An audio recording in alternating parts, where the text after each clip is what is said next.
நம்மளுக்கு கடவுள் இருக்காரா இல்லையாங்கிறது ஒரு பிரச்சனையே இல்லைங்க. நம்மளுக்கு பிரச்சனையே ஜாதி ஒழிப்பே தமிழ் தேசியம்.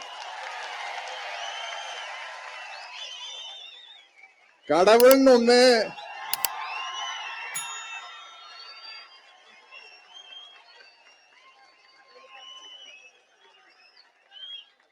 ஜாதியை வச்சுட்டு தமிழ் தேசியம் எப்படி சாத்தியமாகும்? ஆணவ கொலை எப்படி நடக்குது?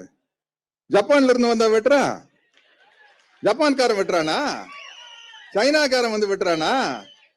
ஒரு தமிழன் தான் இன்னொரு தமிழனை வெட்டுறான். அப்ப ஜாதி ஒழியாம எப்படி தமிழ் தேசியம் மலரும்? அதனால ஜாதி ஒழிப்பே தமிழ் தேசியம். அதுதான் முக்கியமான கொள்கை. அதை வச்சுக்கிட்டு ஜாதியை வச்சுட்டு அடங்கு அப்படின்னா அடங்க மறுப்போம், அத்துமீறுவோம்.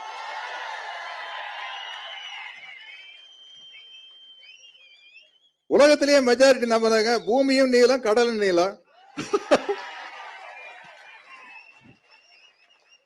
வானமும் நீளம் கடலும் நீளம். தப்பா சொல்லிட்டேன். இந்த ரெண்டு இந்த நீளத்தை அரவணைச்சு போகாம இருக்க முடியாதா? யாரா இருந்தாலும் இனிமே நீளத்தை அரவணைச்சு தான் போகணும். அதனால்தான் இப்ப எங்க பார்த்தாலும் அம்பேத்கர் அம்பேத்கர் அம்பேத்கர் எல்லாரும் தோல் மேல கை போட வேண்டிய நிலைமை வந்துருச்சு. ஆனா எதுக்காக தோல் மேல கை போடுறான்னு நம்ம கேர்ஃபுல்லா இருக்கணும்.